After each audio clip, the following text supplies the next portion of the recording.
Ngayon, mga sangkay, mayroon pong isang kapwa niya, sikat din po, na iglesia, kasamahan sa iglesia ni Cristo ang nagsalita na.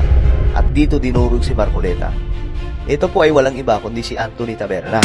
Napakaganda na pag-uusapan natin sapagkat ito ngayon si Senator Rodante Marcoleta ay napaka-in-demand po ito si Senator Rodante Marcoleta sa mga issue ngayon tungkol sa WPS. Ano ba yung WPS, boss?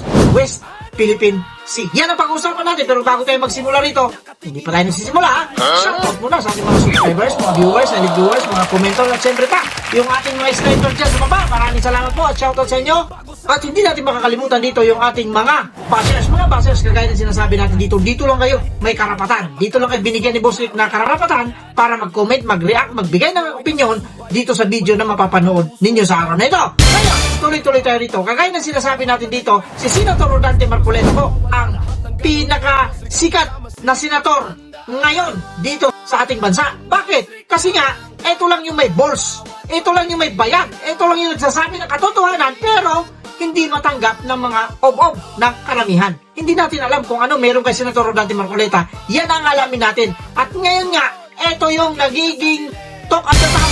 Ito yung nagiging pulutan sa mga lasenggo dyan. Ito yun, si Senator Rodante Marcoleta. At isa pa itong ob-ob na ito na si Sangkay. Pero bago na naman tayo magsimula, hindi pa rin tayo nagsisimula. Magsimula muna tayo ng isang magandang umaga po, Luzon, Visayas at Mindanao. At syempre pa sa mga kapatid natin, mga kababayan natin na nasa iba't ibang panig na mundo. Magandang umaga, magandang tanghali, magandang hapon, magandang gabi po sa inyong lahat dyan. Kamusta na po kayo? Anumang oras kayo, datnan ng video na ito. Sana po nasa mabuti kayong kalagayan. At syempre pa, mag-enjoy po sana kayo dito sa video na ipapakita natin. At of course, dapat mag-comment kayo kung ano ang masasabi ninyo tungkol dito sa mapapanood ninyo. Siyempre, bago kayo mag-comment, panoorin muna natin yung sinasabi itong ob-ob na ito. Ano nga bang sinasabi nito? Ito, may sinabi siya dito yung kanyang vlog ngayong araw na ito, 4 hours ago. Tingnan natin. Ito yun. Yan, makikita ninyo yan. Ang thumbnail niya, taga-iglesia, nagsalita. Marcoleta, booking. Talaga naman. Oo, diba? Eye-catching. Tapos yung kanyang titulo, Marcoleta, pinahiya. Booking ng kapwa INC. Tingnan natin yan, makikita ninyo yan. Ito yung mga estilo ng mga ob-ob ng mga vloggers kagaya nitong Sangkay na ito. Kaya Sangkay, panoorin mo ang ribat ni Boss Rick sa'yo at sana mag-enjoy ka rin dito sa video na gagawin ko sa'yo. Ito, panoorin natin kung anong sinasabi nitong Sangkay na ito. Ito na. So, eto na nga mga sangkay, mayroon pong taga-iglesia ni Cristo mismo, no, ang nagsalita di umano kay Senator Rodante Marcoleta. Ako mga sangkay, mukhang dinurog. May kapwa po taga-iglesia ni Cristo ni Marcoleta. Ano sabi niya kagad? Mayroon daw kapatid sa Iglesia ni Cristo na nagsalita na tungkol kay Senator Rodante Marcoleta at dinurog itong si Senator Rodante Marcoleta. Panoorin natin kung ano ba talaga sinasabi nitong ob-ob na ito. Tuloy natin. Kumbaga ka-churchmate niya. Parehas po sila ng relihiyon. Medyo hindi basta-basta ito nangyayari mga sangkay. Ang ikinangta, ibinisto itong ginagawa ni Marcoleta. At ito mga sangkay, pag-uusapan po natin ngayon. Ito nga po mga sangkay, usap-usapan po ito ngayon kasi nga po mayroon pong nagsalita na. Ibinisto daw yung ginagawa ni Senator Rodante Marcoleta ng di umano kapwa niya Iglesia ni Cristo. Gumamit na naman ng salitang di umano itong si Ob-Ob kasi nga hindi niya sigurado. Hindi kagaya natin dito, talagang diretsahan tayo magsalita. At ang bagal mong magsalita. Inaantok ako. Ngayon, ituloy natin. No, na isa pong taga-iglesia rin po. No, kaanib din po ng INC. At dito nga po, kinanta si Marcoleta. Naalala niyo yung kanyang statement mga sangkay tungkol po sa West Philippine Sea na ngayon ay kinukuyog si Marcoleta. Nako, mga sangkay, ito. Matindi to. Ano daw? Kinukuyog daw si Senator Rodante Marcoleta. Talaga namang kinukuyog ninyo. Lalo ka na, kayong mga trolls. Kinukuyog ninyo kasi hindi ninyo matanggap na totoo yung mga sinasabi ni Senator Rodante Marcoleta. Hindi po ba? Mga kapatid, mga babayan, mga boss. Kaya panoorin pa natin. Ituloy pa natin. Ngayon nga po mga sangkay, kinukuyog pa rin po itong si Marcoleta. At ito, meron pong nagsalita dito na isa pong eksperto. May nagsalita raw na isang eksperto. Sino ba yung eksperto na yan? Ituloy mo na, bagal mo. Kasi, dinideny ni Marcoleta mga sangkay na hindi ko naman sinabi na ipamigay yung Kalayaan Island . Ang sinabi ko lang ganito, todo siya paliwanag. Pero ang hirap kasi bawiin nun. Ayun naman pala, talagang hinahanapan nila ng pagkakamali itong si Senator Rodante Marcoleta. Dahil nga doon sa nasabi niya sa issue ng West Philippine Sea. Nang sinabi niya nga roon, kung hindi ako nagkakamali, ang sinabi niya, kung hindi ninyo mapagawan ng mapa yan, mas mabuting i-give up nyo na lang. Kasi hindi nyo naman kayang gawin. Anong masama doon? Pero naging masama dahil dito sa mga obob na ito. Ituloy natin. No? Yung kanyang sinabi. Okay, bago natin puntahan yung isang kaanib ng iglesia na nagsalita na po kay Marcoleta, mga sangkay, ito, tingnan po ninyo, panoorin po muna natin to. Tingnan ninyo. Paligoy-ligoy pa itong obob na ito. Yung thumbnail niya, tsaka yung title niya, tungkol kay Senator Rodante Marcoleta. Pero kung ano-ano pinapalabas nitong mga obob na ito, kagaya nitong vlogger na ito, na pinaikot-ikot yung kanyang mga subscribers at yung kanyang mga subscribers din, mga obob na kagaya niya rin, magkapareha sila, kaya kayo mga kapatid, lalo na kayo mga kapatid sa Iglesia ni Cristo, kung nakasubscribe kayo rito, lumayas kayo dyan, lumayas kayo, boss, saan kayo pupunta? Pumunta kayo dito kay Boss Rek, dito kayo manood, dito kayo magkakaroon ng kaalaman na totoo at tunay, hindi kagaya nito na paligoy-ligoy pa. Tingnan niyo, panoorin ninyo kung ano sinabi nito. Linaw na ng senador na taken out of context umano ang kanyang mga sinabi. Okay, nilinaw na po ni Marcoleta na taken out. O, di ba? Pinapalabas nila na napahiya si Senator Rodante Marcoleta. Pinapalabas nila na olats si Senator Rodante Marcoleta. Ang nagbabalita dyan ay kagaya niya ring op-op na ibayas CBN. Yan yung TV station na kung maalala ninyo, isa si Senator Rodante Marcoleta para questionin niyang television network na yan. Ituloy pa natin. Of context. So ito po ay nagpapakita mga sangkay ng umaga pagkatalo niya dito sa kanyang argumento kasi eto na, kasi ano talaga klaro po talaga yung kanyang sinabi doon na mukhang may mali. Kahit ako, inulit-ulit kong tingnan po yun mga sangkay, yung mga salita na ginamit niya. Kasi sinabi po niya, hindi, ang pinakita lang daw yung kaunti. Yung sinabi niya, ganito na lang ang gawin natin. Para hindi na tayo magka-problema pa, ibigay natin yung di ba? Ibigay daw natin yung... Tignan ninyo, para hindi tayo magka-problema pa, ibigay na natin. Hindi naman po ganun ang sinabi ni Senator Rodante Marcoleta. Sa pagkakaalam ko, sa pagkakatanda ko, ang sinabi niya rito, kung hindi ninyo mapagawan ng mapa yan, mas mabuting i-give up ninyo. Iba po yung give up sa pamimigay. Sana po maintindihan ito ng ating mga manunood, lalong-lalo na yung ating mga kababayan, mga kapatid, at yung ating mga boss, na magkaiba po ang definition, magkaiba po ang kahulugan ng ipamimigay kaysa give up. Gusto ninyo, bigyan ko kayo ng isang halimbawa sa pagkakaiba ng give up at saka ipamimigay. Halimbawa, mayroon kang girlfriend. Girlfriend na lang. Tapos, nagkaroon kayo ng hindi pagkakaunawaan. Sasabihin mo sa sarili mo, mas mabuti pa kung ganito na lang tayo, mag-give up na lang ako.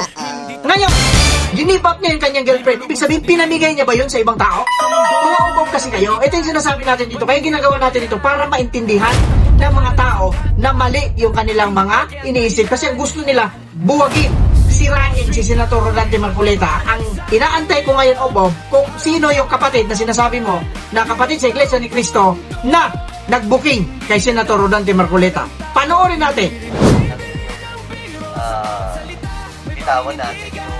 Ang bagal nito kaya i-pass forward natin. Supreme Court Associate Justice Francis Hardilasa, si Pangulong Bongbong Marcos Jr. na maghain ng panibagong arbitration case laban sa China dahil sa pinsalang dulot nito sa kalikasan. Si Hardilasa ang namuno sa Philippine legal team na umusyon sa Permanent Court of Arbitration sa pagangkin ng China sa West Philippine Sea at nagpanalo ng kaso pabor sa Pilipinas noong 2016. Napansin ninyo, binida niya na naman yung kanyang Bongbong Marcos. Halata na, kitang-kita na, huling-huli na, pero ayaw talagang umamin itong mga obob na ito. Tuloy pa natin. Ngayon mga sangkay, mayroon pong isang kapwa niya, sikat din po, na iglesia, kasamahan sa Iglesia ni Cristo ang nagsalita na. At dito dinurog si Marcoleta. Ito po ay walang iba kundi si Anthony Taberna. Ngayon, para malaman ninyo, magka-churchmate po ito. Si Katunying palang tinutukoy nitong obob na ito. Ngayon, panoorin natin kung talagang totoo nga ba itong binigyan niya ng konklusyon doon sa mga sinabi ni Katunying. Panoorin natin. Salamat mga sangkay. Ito, pakinggan po muna natin. Mga nanonood sa atin, disclosure lang, ako po ay kaanib sa Iglesia ni Cristo. Si Kadante po dito ay kaanib din po sa Iglesia ni Cristo. At alam naman ng nakararami na as a general rule, maaari nating sabihin yun, na kami po ay hindi naman pangkaraniwang iniinganyo na pumasok sa politika. Again, just to set the record straight, kayo po ba ay nahintulutan ng mamamahala na iglesia na makakbo sa pagkasenador?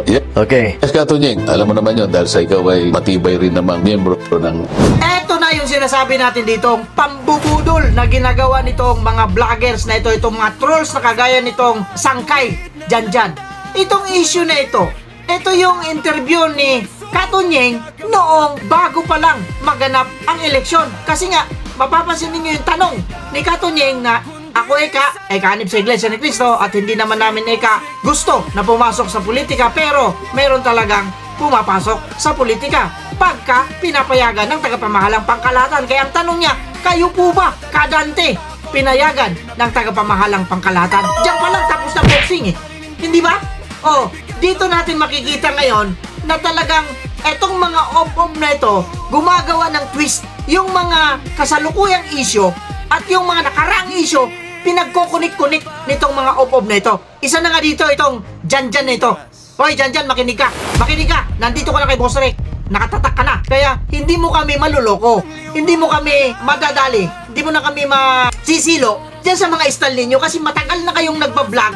Pero alam naman namin na yung pagbablog ninyo, dyan kayo kumikita ng pera para sirain ang sinumang personalidad na gustong ipasira sa inyo. Maliwanag po, makikita niyo sa video. Ituloy natin para mapatutuhanan natin dito na itong interview na ito bago pa lang maganap ang eleksyon. Ano na ngayon? February 14. Ngayon, itong interview niya, kailan ito? Hindi ko lang sigurado rito, basta bago ang eleksyon is May. So pwedeng March, April itong video na ito. Ang tagal na. Mag-iisang taon na. Panoorin pa natin. INC. Okay. So ayan mga sangkay, ito po itong interview ay during the time of campaign po ata ito mga sangkay. Ayan, galing mismo sa kanyang bunganga na during pa ito campaign period. Kung hindi man, alam niyo ganito yan Pag sinabi kasing Senator Rodante Marcoleta, galit kagad ang mga tao. Bakit galit? Sa totoo lang, hindi sila nagagalit kay Senator Rodante Marcoleta. Alam ninyo kung saan sila nagagalit? Doon sa nakakabit kay Senator Rodante Marcoleta. Ano nga ba yung nakakabit kay Senator Rodante Marcoleta? Yun yung pagkahirap niya. Yun yung pagka-membro niya. Yun yung pagka-isang bahagi niya sa isang Iglesia ni Cristo. Doon sila nagagalit. Sa totoo lang. Real talk tayo rito. Bakit sila nagagalit? Kasi pag sinabing Iglesia ni Cristo, Manalo ang maiisip nilang apelyido dyan. Di ba, mga kapatid, mga kababayan at mga boss? Kapag sinabing Manalo, olat sila. Hindi talaga sila mananalo dyan. Kasi nga, sisiraan na naman nila yung Iglesia ni Cristo. Dahil nga, si Ka Felix Manalo, tinatawag, sinasampalatayan ng mga kaanib na sugo ng Diyos sa mga huling araw. Samantalang, si Kristo ay tao lamang. Diyan kayo nagkamali, mga obob kayo. Okay, let's Diyan go. hindi naintindihan, hindi umaabot yung inyong mga kaisipan, hanggang diyan lang kayo. Iniisip ninyo na tao lamang ang ating Panginoong Hesukristo at si Ka Felix Manalo ay sugo. Ibig sabihin, mas mataas kasi nga tinawag pang anghel. Alam ninyo ganito yan Yung sugo, maraming ibig sabihin yan. Pwedeng anghel yan. Pag sinabing anghel, tagapagbigay ng mensahe. Hindi po ba? Ibig sabihin, sugo. Magkaiba naman yung bugtong na anak ng ating Panginoong Diyos. Ibig sabihin, nag-iisang anak. Sino pa ba kasi yung anak? Sino pa yung ibang anak na kilala ninyo na kapatid ni Kristo? Hindi po ba siya lang mag-isa? Kaya nga sa loob ng Iglesia ni Kristo, may tinatawag kaming magkapatid tayo sa pangalan ni Kristo. Kasi nga, mga hinirang ng Diyos sa mga huling araw. Ibig sabihin, mga hinirang pinili. Ibig sabihin, lahat ng tao naman. May nagtatanong, halimbawa, Boss Rick, ibig sabihin, kayo lang ang nilalang ng Diyos. Para po sa kaalaman ng lahat, ang tao nilalang ng Diyos. Pero mayroon siyang tinawag na pinili. Bigyan ko na naman kayo ng halimbawa para hindi kayo maging ob-ob. Lalo na yung mga hindi natin subscribers dito, yung mga bago lang pumasok dito sa ating channel, mag-subscribe na kayo para matuto kayo rito sa ating mga binablog, mga kapatid, mga kababayan at mga boss. Hindi na natin yun ang pag-uusapan kasi ang pag-uusapan natin dito, hindi nga tayo sugo rito. Kagaya na sinasabi natin dito, yung gawain natin ay mag-anyaya lamang sa mga tao. Kaya kayo na hindi pa nakakaintindi, kayong hindi pa nakakaunawa, kayong kulang pa sa kaalaman, kulang sa pangunawa, magsuri kayo. Kaya ang termino na ginamit magsuri, ibig sabihin, alamin ninyo. Kasi nga yung kaalaman ninyo, hindi pa sapat. Kulang pa kayo sa kaalaman, kaya ang sabi magsuri, hindi ba? Oh, pagka ang isang bagay, hindi mo pa alam, dapat suriin mo muna. Paano nga ba naging ganito? Ganire, etc. etc. Kaya ang tawag namin magsuri kayo. Kaya ang tawag sa amin dito ay mag-akay kami. Kayo ang mga inaanyayahan namin dito para makapagsuri din sa loob ng Iglesia ni Cristo. Mga kapatid, mga kababayan at mga boss, nais ko lang sabihin dito na itong mga vloggers na ito, kagaya nitong Jan na ito, talagang nililihis. Nakita naman ninyo yung pinagmamalaki niya na binuking daw ng kapwa Iglesia ni Cristo na si Senator Rodante Marcoleta ay si Katunying. Pero napatunayan natin dito na walang connect doon sa kanyang mga sinasabi. Kayo na po ang humusga.